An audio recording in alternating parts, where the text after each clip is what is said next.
L'invitation disait « Tenue de soirée exigée ». Peut-être devrais-tu sauter celle-ci. Ma sœur a ajouté « Papa reçoit un prix de la chambre ». Je n'ai rien dit. Lors de l'événement, le gouverneur a pris le micro, avant de continuer « Je dois localiser Rachel Foster. C'est elle la véritable lauréate de ce soir pour le prix du chef d'entreprise de l'année. » Le visage de papa est devenu blême, parce que l'invitation est arrivée un mardi après-midi. Du papier cartonné épais, des lettres en relief, le genre d'annonce officielle qui criait son importance. Richard Foster et sa famille vous convient cordialement au dîner annuel de remise des prix de la Chambre de commerce. Je l'ai ouverte avec précaution, m'attendant aux détails habituels d'une réunion de famille. À la place, glissée à l'intérieur, se trouvait une note manuscrite de ma sœur Claire sur son papier à lettres monogrammées. Rachel, papa reçoit le prix du leadership communautaire cette année. C'est une soirée très formelle, tenue de soirée exigée. Le gouverneur sera là, ainsi que tous les associés de papa et leur famille. Il est peut-être préférable que tu ne viennes pas. Tu sais comment sont ces événements. Claire. Je l'ai lu 2 fois. Le message était clair, même sans qu'elle le dise directement. Ne viens pas. Tu nous mettras dans l'embarras. Mon téléphone a vibré 30 secondes plus tard. La discussion de groupe de la famille. Claire, tout le monde a reçu son invitation pour la grande soirée de papa, n'est-ce pas? Maman s'occupe du plan de table. Ça va être incroyable. Maman, tellement fière de votre père. 25 ans à bâtir Foster et associés et enfin la reconnaissance qu'il mérite. Mon frère Marcus, j'ai déjà fait ajuster mon smoking. Ça rapportera cette robe de créateur. C'est énorme. Claire, le gouverneur remet le prix en personne. Papa est tellement excité.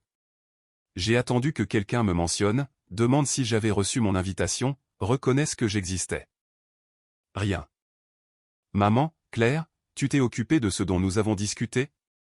Claire, oui. Tout est réglé. Ce dont. Moi. J'étais le ce dont il s'était occupé.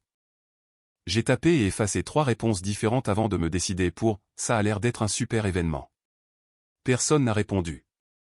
Ce n'était pas nouveau. C'était le schéma des 8 dernières années. Depuis que j'avais abandonné l'école de commerce pour poursuivre ce que mon père appelait « ton petit projet ». Depuis que j'avais arrêté de lui demander des conseils de carrière et commencé à prendre mes propres décisions. Depuis que j'avais refusé de travailler chez Foster et Associés et choisi ma propre voie à la place. Tu jettes par la fenêtre tous les avantages que je t'ai donnés, m'a dit papa quand je lui ai annoncé que je quittais l'école. Sais-tu combien de relations j'ai établies? Combien de portes je pourrais t'ouvrir? Je veux ouvrir mes propres portes, avais-je répondu. Il avait ri. Vraiment ri. Avec quoi? Tu n'as pas de diplôme, pas d'expérience, pas de capital. Tu vas échouer, Rachel. Et quand tu échoueras, ne viens pas pleurer chez moi. C'était il y a 8 ans. J'avais 22 ans à l'époque. Maintenant, j'en avais 30. Et aux yeux de ma famille, je lui avais donné raison. J'étais l'échec, la déception, celle dont on ne parlait pas au dîner de famille, sauf à voix basse et apitoyée. Comment va Rachel? Demandait quelqu'un. Elle cherche sa voie, disait maman diplomatiquement. Elle fait toujours ce truc dans la tech, pouvait insister un oncle. Nous ne savons pas vraiment ce qu'elle fait, admettait papa. Elle ne parle pas de son travail. Probablement embarrassée. Je n'étais pas embarrassé. J'étais stratégique. Parce que pendant que ma famille supposait que j'avais du mal, que je joignais à peine les 2 bouts dans un emploi de débutante dans la tech, la réalité était substantiellement différente. Je n'ai simplement jamais corrigé leurs suppositions. Pourquoi l'aurais-je fait? Ils avaient porté leur jugement il y a 8 ans. Laissons-les le garder. Mon petit projet avait un nom, Catalyst Solutions. Je l'avais lancé dans mon minuscule appartement avec 3000 € d'économie et un ordinateur portable. Le concept était simple, l'optimisation de la chaîne d'approvisionnement par intelligence artificielle pour les fabricants de taille moyenne, des entreprises trop petites pour les solutions d'entreprise, trop complexes pour les logiciels de base. J'avais construit la première version moi-même, en apprenant à coder grâce à des cours en ligne et à une pure détermination. Mon premier client était un fabricant de meubles dans l'Ohio qui me payait 500 € par mois. puis une entreprise textile en Géorgie, puis un distributeur de dispositifs médicaux en Californie. La deuxième année, j'avais 40 clients et j'ai embauché mes premiers employés. La quatrième année, j'avais 200 clients et une équipe de 30 personnes. La sixième année, des entreprises du Fortune 500 rachetaient mes plus petits clients et exigeaient de continuer à utiliser notre logiciel. L'année dernière, Catalyst Solutions était évalué à 340 millions d'euros. Cette année, nous venions de clôturer un tour de financement de série D qui nous évaluait à 890 millions d'euros. Et il y a 3 semaines, j'avais signé les papiers pour une offre d'acquisition que je négociais depuis 6 mois, un accord de 2,1 milliards d'euros, entièrement en numéraire, avec une grande entreprise technologique. L'annonce serait rendue publique demain matin. J'étais sur le point de devenir milliardaire à 30 ans. Mais pour ma famille, j'étais toujours Rachel. Pauvre Rachel. Rachel qui galère. Rachel, qui n'a pas réussi dans le vrai monde des affaires. Je l'ai maintenue ainsi délibérément. Très tôt, j'avais pris la décision de ne pas leur dire, en partie parce que je voulais construire quelque chose par mon propre mérite, sans l'ombre ou l'ingérence de mon père. En partie parce que j'étais curieuse de voir comment ils me traiteraient sans le levier du succès. La réponse n'était pas bonne. Lors des dîners de famille, papa parlait de la carrière de Marcus dans l'immobilier commercial. Il se vantait du cabinet de droit des sociétés de Claire. Il évitait soigneusement de me mentionner jusqu'à ce que quelqu'un demande, puis changeait rapidement de sujet. Quand j'ai acheté ma maison il y a 3 ans, une modeste maison de 4 chambres dans un bon quartier, maman m'avait demandé comment je me l'étais offerte. Les emplois dans la tech paient bien, avais-je dit vaguement. Assez pour ça, avait-elle regardé autour d'elle d'un air sceptique. Rachel, si tu as besoin d'argent. Je n'ai pas besoin d'argent, maman. La fierté coûte cher, ma chérie. Si tu es dépassée par ce prêt hypothécaire. Je ne le suis pas. Elle avait laissé tomber, mais je savais ce qu'elle avait dit à papa plus tard. Au mariage de Marcus il y a 2 ans, Claire m'avait acculé au bar. Tu sais, papa pourrait probablement obtenir un poste administratif dans son entreprise. Pas comme du secrétariat, mais peut-être de la gestion de bureau. Ce serait un revenu stable, mieux que ce que tu fais maintenant. Je suis contente de ce que je fais. Vraiment, m'avait-elle regardé avec une pitié si sincère.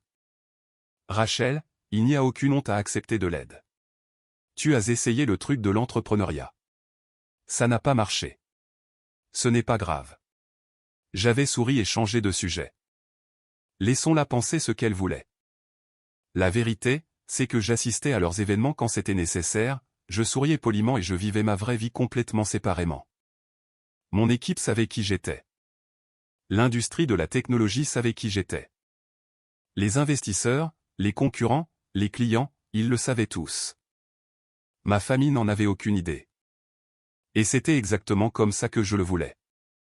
Je ne me cachais pas par honte. J'observais, je testais, je voyais qui ils étaient vraiment quand ils pensaient que je n'avais rien à leur offrir. La réponse était décevante mais pas surprenante. Ils avaient honte de moi.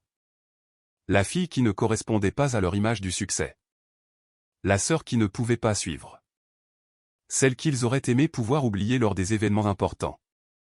3 jours après l'arrivée de l'invitation, j'étais à mon bureau lorsque mon assistante de direction, Emma, a frappé à ma porte. Rachel, la chambre de commerce a appelé. L'équipe du gouverneur veut confirmer votre présence au dîner de remise des prix vendredi soir. J'ai levé les yeux de mon ordinateur portable. Pour le prix du chef d'entreprise de l'année? Oui. Ils ont dit qu'ils essayaient de vous joindre depuis 2 semaines, mais tombaient toujours sur la messagerie vocale. Le gouverneur veut spécifiquement vous le remettre en personne. C'est apparemment un grand événement. Vous êtes la plus jeune lauréate en 40 ans d'histoire du prix. J'avais complètement oublié.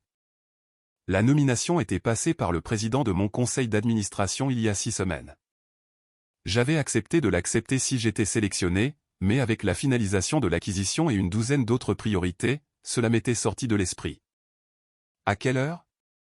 19 heures. Tenue de soirée exigée, le grand salon du centre-ville. Emma a fait une pause. Votre père reçoit aussi un prix.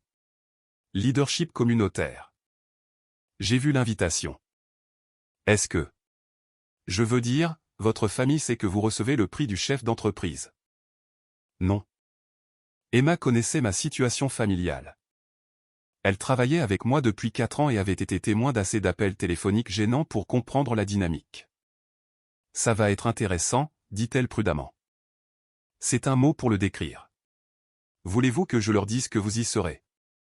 J'ai pensé à la note de Claire. Il est peut-être préférable que tu ne viennes pas. J'ai pensé à des années de commentaires dédaigneux et de regards apitoyés. J'ai pensé au rire de mon père quand je lui ai dit que j'abandonnais pour créer ma propre entreprise. Non, ai-je dit. Vendredi soir, je me tenais dans mon dressing, hésitant entre 2 robes, l'Armani bleu marine ou la Dior noire. Professionnelle ou spectaculaire. Mon téléphone a sonné. Salut ma chérie. Je voulais juste prendre de tes nouvelles. Qu'est-ce que tu fais ce soir? Je pourrais mentir. Je devrais mentir. Inventer une excuse sur le fait de travailler tard ou de voir des amis. Au lieu de ça, j'ai choisi l'honnêteté. J'ai un événement. Et vous? Oh, nous sommes au dîner de remise de prix de ton père. Toute la famille est là. C'est un endroit tellement magnifique. Le gouverneur vient d'arriver. Ça a l'air charmant. Pause. Eh bien, tu nous manqueras. La prochaine fois, peut-être. Elle n'avait pas l'air que je lui manquais. Elle avait l'air soulagée que je ne sois pas là. Passe une bonne soirée, maman. J'ai choisi la Dior noire. Si j'allais gâcher la célébration familiale de mon père, autant avoir l'air mémorable en le faisant. Mon chauffeur est venu me chercher à 18h30. La chambre avait proposé d'envoyer une voiture, mais je préférais utiliser la mienne. Le trajet de 20 minutes m'a donné le temps de réfléchir. Je ne faisais pas ça par vengeance. Je n'essayais pas d'humilier mon père ou de prouver quoi que ce soit à Claire. Je me présentais simplement, j'étais moi-même, j'existais dans mon propre succès sans m'excuser ou le cacher pour les mettre à l'aise. Ils se sentaient embarrassés. C'était leur problème, pas le mien. Le grand salon était exactement aussi élégant que prévu. Des lustres en cristal, des tables rondes avec des nappes blanches, une scène avec un podium et des écrans. 500 personnes en tenue de soirée réseautaient en buvant du champagne. Je suis entré par les portes principales à 19h précises. Les yeux de l'hôtesse à l'accueil se sont agrandis. Mademoiselle Foster, nous vous attendions. Par ici, s'il vous plaît. Elle m'a fait passer devant la zone des sièges généraux, vers l'avant de la salle. J'ai balayé la foule du regard en marchant, cherchant la table de ma famille. Je les ai trouvés. 3e rangée, côté court. Papa dans son smoking, l'air fier et animé. Maman dans une robe couleur champagne. Claire et son mari. Marcus et sa femme Sarah. Un siège vide qui aurait dû être le mien. Aucun d'eux n'a regardé vers l'entrée. Pourquoi l'aurait-il fait? Il s'était assuré que je ne viendrais pas. Vous êtes à la table d'honneur, a dit l'hôtesse, en désignant la plateforme surélevée juste en face de la scène, à côté du gouverneur. Merci. J'ai monté les 3 marches jusqu'à la table d'honneur. 8 sièges, des cartons nominatifs à chaque place. La gouverneure Patricia Williams, le sénateur James Chin, la présidente de la Chambre Dorothy Martinez et, 4e siège en partant de la droite, Rachel Foster, présidente directrice générale, Catalyst Solutions. Je me suis assise juste au moment où le sénateur arrivait. Rachel, il m'a serré la main chaleureusement. Félicitations. Bien mérité. Votre travail sur la chaîne d'approvisionnement a révolutionné l'industrie manufacturière dans cet État. Merci, sénateur.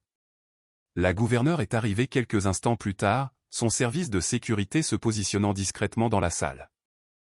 Rachel, si heureuse que vous ayez pu venir. Elle s'est installée à son siège à côté de moi. J'attendais avec impatience de vous rencontrer. La trajectoire de croissance de votre entreprise est remarquable. Nous avons discuté de politique technologique et de développement de la main-d'œuvre. Une conversation professionnelle entre professionnels. C'était mon monde. Ça l'avait été pendant des années. 15 minutes plus tard, les lumières se sont tamisées pour le début du programme. J'ai jeté un coup d'œil à la table de ma famille. Ils ne m'avaient toujours pas remarqué, trop occupés à rire entre eux, trop concentrés sur le moment à venir de papa. La présidente de la chambre est montée sur scène. Bonsoir à tous. bienvenue au 42e dîner annuel de remise des prix de la Chambre de commerce. Ce soir, nous honorons 3 personnes exceptionnelles qui ont fait preuve d'un leadership et d'une contribution remarquable à notre communauté d'affaires. Elle a présenté le premier prix. Un entrepreneur qui avait bâti une chaîne de restaurants à succès. Applaudissements. Poignée de main pour la photo. Notre deuxième prix ce soir est le prix du leadership communautaire, qui récompense un engagement soutenu en faveur du développement économique et de l'investissement communautaire. Le lauréat de cette année a passé 25 ans à bâtir l'un des cabinets de conseil les plus respectés de notre région. Veuillez vous joindre à moi pour féliciter Richard Foster de Foster et Associés. Mon père s'est levé sous un tonnerre d'applaudissements. Claire filmait avec son téléphone. Maman s'essuyait les yeux avec un mouchoir. Papa s'est dirigé vers la scène, a serré la main de la présidente, a accepté sa récompense en cristal. Son discours était gracieux et rodé. Il a remercié son équipe, sa famille, sa femme depuis 32 ans. Je n'aurais pas pu bâtir Foster et Associés sans le soutien de mes proches, a-t-il dit. Mon fils Marcus, qui a hérité de mon sens des affaires, ma fille Claire, dont l'expertise juridique guide nos contrats, et ma femme, Linda, qui m'a soutenu à travers tous les défis. Il ne m'a pas mentionné. Je ne m'y attendais pas. Nouveaux applaudissements alors qu'il retournait à sa table. Claire l'a serré dans ses bras. Marcus lui a serré la main. Il prenait des photos, célébrait. La présidente de la Chambre est retournée au micro. Notre dernier prix ce soir est notre plus prestigieuse distinction. Le prix du chef d'entreprise de l'année récompense une vision, une innovation et un impact exceptionnel sur notre économie régionale. La lauréate de cette année est la plus jeune de l'histoire du prix. Elle a marqué une pause pour les faits. À seulement 30 ans, elle a bâti une entreprise évaluée à près d'1 milliard d'euros, créé plus de 300 emplois bien rémunérés et a été pionnière d'une technologie qui transforme l'industrie manufacturière américaine. La table de ma famille avait arrêté de célébrer. Je pouvais voir l'expression confuse de Claire, Marcus se penchant en avant. Elle a lancé son entreprise il y a 8 ans sans capital extérieur, sans diplôme de commerce et sans relations. Aujourd'hui, Catalyst Solutions sert plus de 2000 clients et est en cours d'acquisition par une entreprise du Fortune 100 pour 2,1 milliards d'euros. La main de maman s'est portée à sa bouche. Papa s'était figé.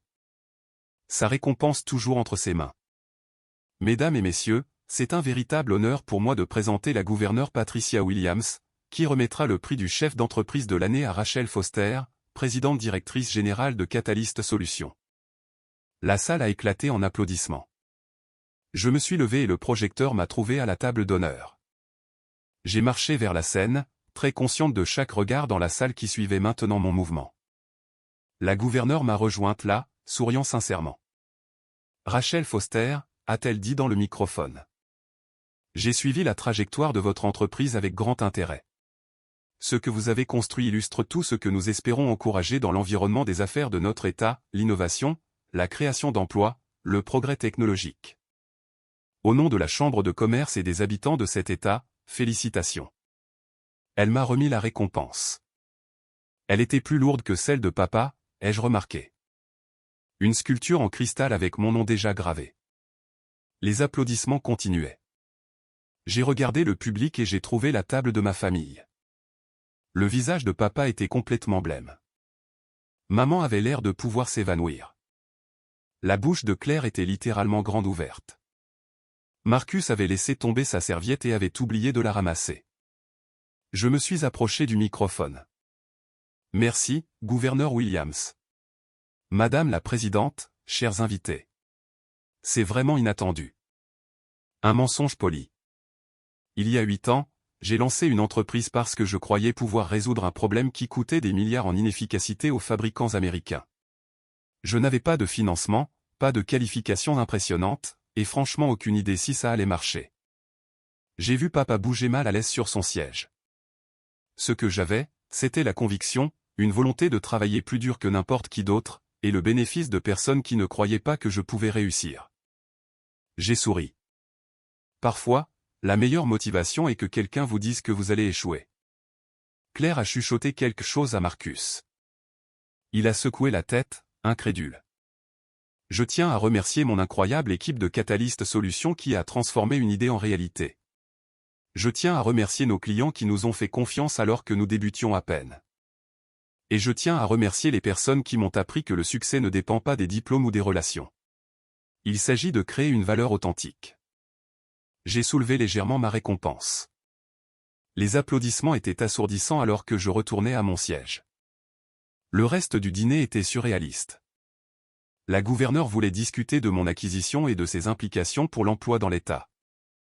Le sénateur m'a interrogé sur mes priorités législatives. Une douzaine de chefs d'entreprise se sont arrêtés à la table d'honneur pour se présenter. Pendant tout ce temps, je pouvais voir la table de ma famille dans ma vision périphérique. Ils ne célébraient plus le prix de papa. Ils avaient ce qui ressemblait à une conversation intense et feutrée. Claire n'arrêtait pas de regarder son téléphone, cherchant probablement mon nom. Maman pleurait, bien que je ne puisse pas dire si c'était le choc ou autre chose. Papa était assis, rigide, son visage illisible. Quand le programme officiel s'est terminé et que le réseautage a commencé, je savais que ce n'était qu'une question de temps. Marcus m'a atteint en premier. Il est apparu à mon coude avec une flûte de champagne à la main et une expression hébétée. Rachel, nous n'avions aucune idée. Je sais. 2,1 milliard d'euros. C'est réel? Le communiqué de presse sort lundi matin. Il a passé une main dans ses cheveux. Pourquoi ne nous as-tu rien dit? Vous n'avez jamais demandé. Claire est arrivée avec maman sur ses talons, papa traînant derrière elle. Rachel, c'est... Je ne comprends pas. La voix d'avocate de Claire avait du mal à garder son sang-froid. Tu as bâti une entreprise d'1 milliard d'euros. Presque. Nous dépasserons le milliard avec l'acquisition.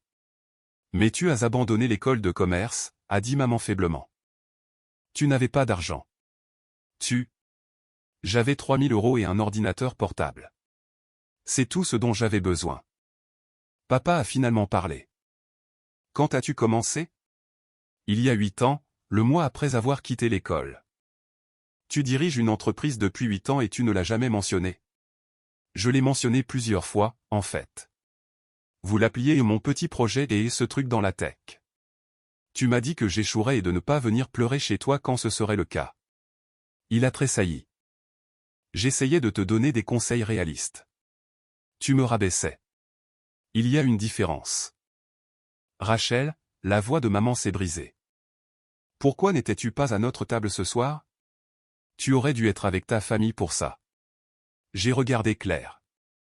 Tu m'as envoyé une note disant qu'il valait mieux que je saute cet événement. Que c'était une soirée formelle, tenue de soirée exigée, et que je serais déplacé. Je n'ai pas, Claire s'est arrêtée. Son visage est devenu rouge. Je pensais que tu serais mal à l'aise. J'essayais de t'épargner. M'épargner quoi? L'embarras de regarder papa être récompensé pendant que tout le monde m'ignorait? Je n'étais pas mal à l'aise, Claire. J'étais non invité. Ce n'est pas, elle s'est arrêtée à nouveau, parce que nous savions toutes les deux que c'était vrai. Le gouverneur est apparu à mon épaule. Rachel, je suis désolé d'interrompre, mais la presse veut une photo avec les lauréats de cette année.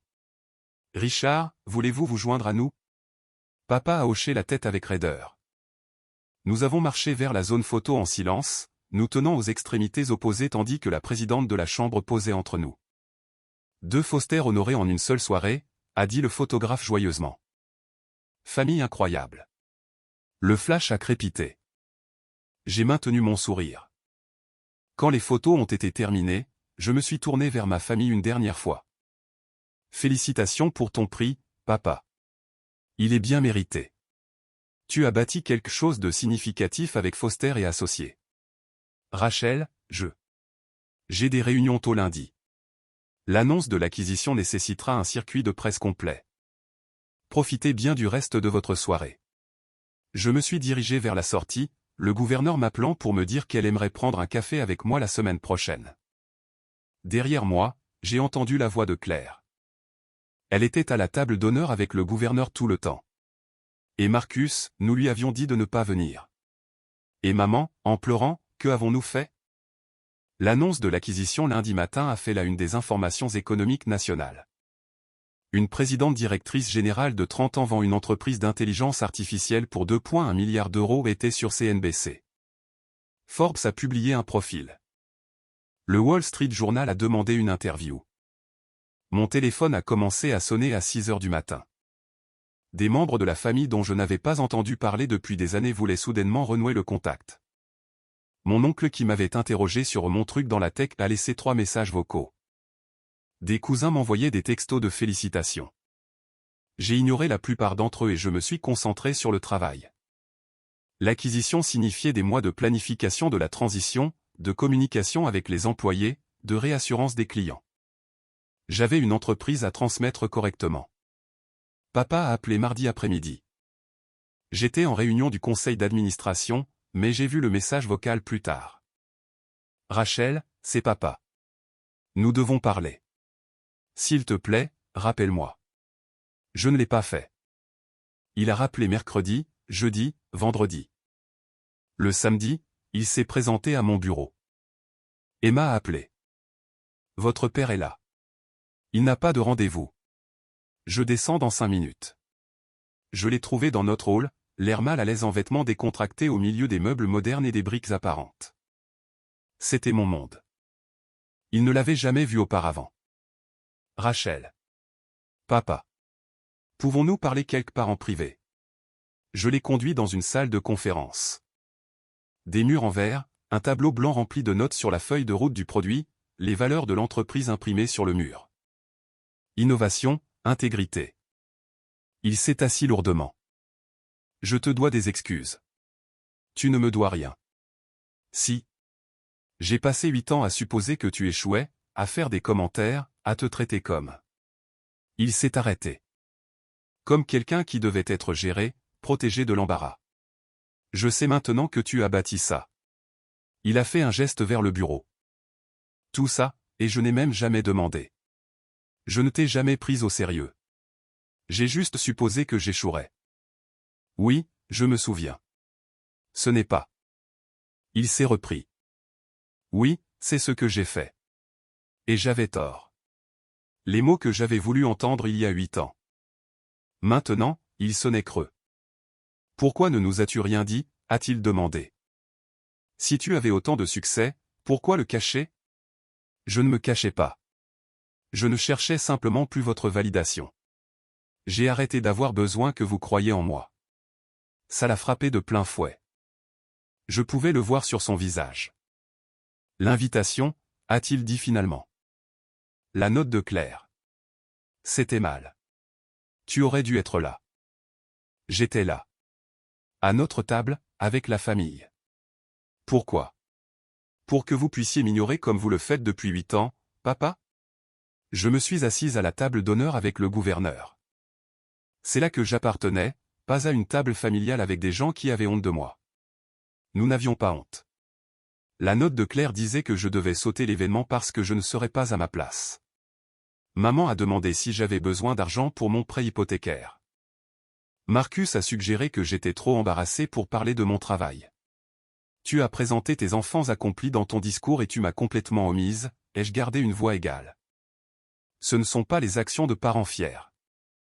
Il n'avait aucune réponse à cela. Je ne suis pas en colère, ai-je poursuivi. Vraiment pas. J'en ai juste fini de chercher l'approbation de personnes qui n'ont jamais cru que j'étais capable de réussir en premier lieu. Rachel, tu es ma fille. Je sais, mais ça ne veut pas dire que tu as accès à ma vie simplement parce que nous sommes parents. Tu as eu 8 ans pour poser des questions sur mon travail, pour montrer de l'intérêt, pour me traiter comme quelqu'un dont les choix comptaient. Tu demandes maintenant parce que je réussis, parce que j'ai quelque chose dont tu peux te vanter. Si l'acquisition avait échoué et que Catalyst avait fait faillite, serais-tu ici, ou serais-tu soulagé de ne pas avoir à expliquer ta déception de fille? Il n'a pas répondu, car nous connaissions tous les deux la vérité. Je me suis levé. Je suis contente que tu aies eu ton prix, papa. Tu as bâti un bon cabinet de conseil. Tu devrais en être fier. Mais mon succès n'est pas une extension du tien. Ce n'est pas un accomplissement de la famille Foster. C'est le mien. Qu'est-ce qui se passe maintenant? Je l'ai raccompagné jusqu'à l'ascenseur. Avant que les portes ne se ferment, il a parlé une dernière fois. Je suis fier de toi, même si je ne l'ai jamais montré. Même si c'est trop tard, je suis fier. Les portes se sont refermées sur ces mots. Je suis retourné à mon bureau et j'ai repris le travail. Il y avait des clients à appeler, des employés à rassurer, des plans d'intégration à finaliser. 3 mois plus tard, l'acquisition a été officiellement clôturée. Je suis resté présidente directrice générale pendant la période de transition. Mon équipe est restée intacte, notre mission se poursuivant sous une nouvelle direction. Le jour où l'argent est arrivé sur mon compte, 1,7 milliard d'euros après impôts, j'ai emmené Emma déjeuner au restaurant où j'avais eu ma première réunion client il y a 8 ans. Et maintenant, a-t-elle demandé. Maintenant, je commence à penser à la prochaine étape. Une autre entreprise, peut-être, ou investir, ou enseigner. J'ai 30 ans et je suis financièrement à l'abri pour le reste de ma vie. Je peux tout faire. Mon téléphone a vibré.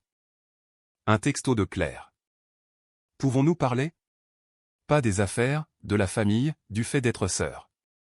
Je sais que je ne le mérite pas, mais je demande quand même. J'ai fixé le message pendant un long moment. Emma m'observait. Tu ne leur dois rien, tu sais. Je sais. Mais ils sont toujours ma famille, même quand ils sont nuls dans ce rôle. J'ai tapé une réponse. Café la semaine prochaine. Juste nous deux. Sa réponse est arrivée instantanément. Oui, merci. Je suis désolé, Rachel. Pour tout. J'ai rangé mon téléphone et j'ai regardé par la fenêtre la ville où j'avais bâti quelque chose à partir de rien, où je m'étais prouvé à moi-même, pas à eux, à moi-même, que j'étais capable de choses extraordinaires. Certains ponts brûlent complètement. D'autres peuvent être reconstruits, lentement, sur de nouvelles fondations. Je n'étais pas encore sûr dans quelle catégorie ma famille se situait, mais pour la première fois en 8 ans, j'étais prête à le découvrir. Non pas parce que j'avais besoin qu'ils me valident, mais parce que j'étais suffisamment sûr de qui j'étais devenu pour que leurs opinions n'aient plus le pouvoir de me diminuer. C'était ça, le vrai succès. Pas le milliard d'euros, pas les prix, pas la reconnaissance.